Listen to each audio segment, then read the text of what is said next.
The attacks from the Israeli army have been escalating since yesterday. They attacked a UNIFIL convoy, killing one peacekeeper yesterday. They attacked another UNIFIL convoy about an hour ago. And also about an hour ago, they attacked a civil defense center, another civil defense center, down the road here in Al Mansouri. That independent journalist, her name is Courtney Bonneau, and she's amazing. She puts herself in danger on a daily basis to give us news about what is transpiring in Lebanon. And I'm grateful for heroic and brave journalists such as herself. And she has already paid the price for doing the kind of work she does. We'll get to that in just a minute. But there she is reporting on how the Israelis have escalated their assault on Lebanon, which includes land annexation and the killings of peacekeepers, doctors, emergency workers, and journalists. But Hezbollah's the terrorists? The group that's trying to defend their borders and prevent Israel from taking more land. They're the terrorists. Okay, right. So basically, Lebanon is Gaza 2.0 at this point. And the US is paying for these atrocities, just as we did in Gaza.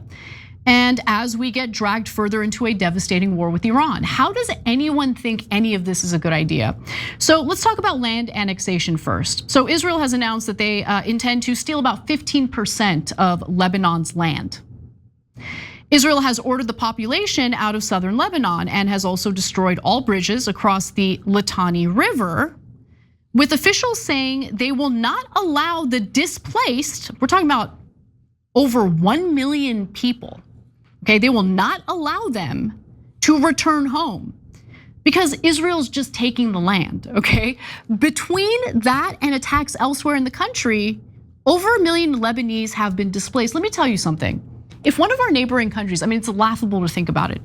If one of our neighboring countries was literally invading us and we didn't have a decent military and we had to rely on a militia group or whatever to defend our border, I would join the militia group to defend my country, to defend our borders. Like, do you live in a sovereign country or not? And so like this argument that like, oh, we have to disarm and defeat Hezbollah, so what? Israel can steal more land? Is that, okay, the government of Lebanon, totally powerless. Okay, the leader of Lebanon, pathetic in the face of Israeli aggression, and they don't really have a military. So how are you gonna defend your country? You're just gonna let this happen? Okay, there's more, there's a lot more.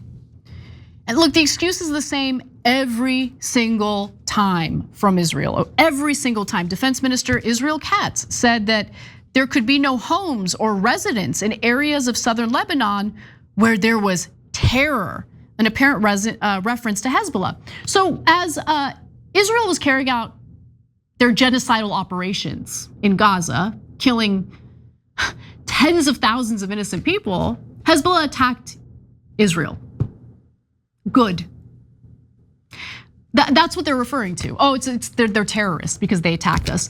I mean, when you live in an international community where no one seems to give a damn about a country carrying out genocide against innocent people, most of whom are children and women and elderly people, honestly, it like sucks the soul out of you because you think there's nothing but evil in this world. So like, am I gonna get on Hezbollah's case for I mean, it was fruitless, obviously. Like they're not gonna stop a genocide on their own, but am I gonna get mad at them for attacking Israel as they were carrying out a genocide? No, I'm not gonna get mad at them for that. I'm just telling you the truth, okay?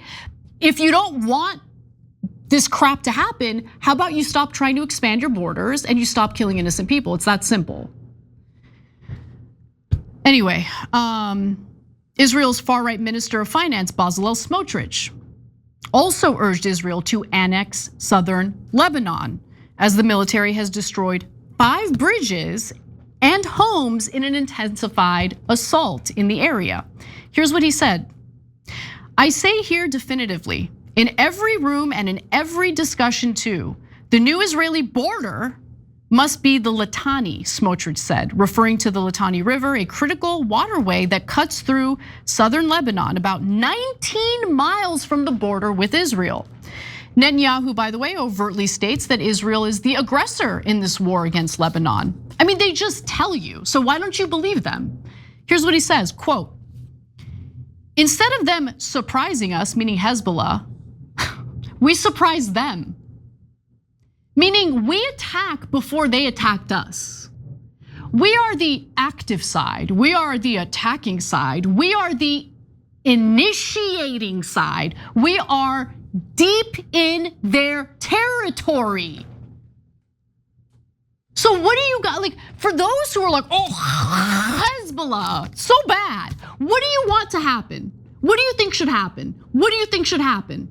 Here you have the Prime Minister of Israel basically saying, yeah, we initiated this. We're the aggressors. We're gonna take the land.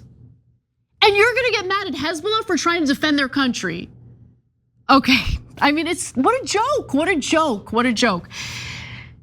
He also added, by the way, that he had changed the face of the Middle East through aggressive military operations on 3 distinct fronts. This is all about expanding Israel's borders. And those trying to defend themselves are smeared as the terrorists. Okay, let's talk about the assaults on peacekeepers and emergency workers and doctors. I mean, a lot of that's going on in Iran. Unfortunately, the US is involved in doing that in Iran alongside the IDF. But in the case of Lebanon, Israel is again targeting emergency workers, doctors. I want to give you a few details here. So, as was the case with Gaza, most of those killed in Lebanon so far by the Israelis happen to be civilians. Take a look. This was Jawad on the left. On the right, 9-year-old Sajid. Their uncle Raghib was an interior designer. This was the home he had built. And this is what's left of it now. Well, you can see this home has been completely destroyed. A large extended family had been living here. Many of them, in fact, had fled to Beirut and only returned just a few days ago, thinking it was safer. And then the house was targeted. My child was here, and the blood coming from the head. Wafa's children and nephews had been playing in the courtyard. My daughter comes from outside. She said, Mom, I take it, but my son is here, he's dead. Yeah, I loathe Israel because of this. Because of this. And I'm not ashamed. I think there's something wrong with you if you see that and you think, oh, it's totally fine. Let's give Israel more weapons. Let's fight more wars on their behalf. The death toll from Israeli strikes on Lebanon has reached nearly 1,250 people. More than 1 million people in Lebanon, southern Lebanon, have been displaced, and they are never to return to their homes again, if their homes even are standing at this point. The reason why 5 bridges connecting southern Lebanon to the rest of Lebanon were destroyed was because Israel doesn't want the Lebanese residents who lived in southern Lebanon to come back. They want to take the land for a buffered zone. Right. Can't wait to see how you settle that land. Another 3,600 people have been injured by Israeli strikes and aggression. This past weekend alone, the IDF killed 10 Lebanese healthcare workers. 10 in one weekend. 9 were killed and 7 wounded on Saturday. 1 was killed and another wounded on Sunday. And that brings the overall toll of paramedics killed in the war this month to at least 51 as the invasion of Lebanon continues to expand. Who are the terrorists? Who are the terrorists? Please tell me. Please come to me and tell me that the real problem here is Hezbollah. Please tell me that. How many doctors did Hezbollah slaughter? Every time you ring the bell below, an angel gets his wings. Totally not true, but it does keep you updated on our live shows.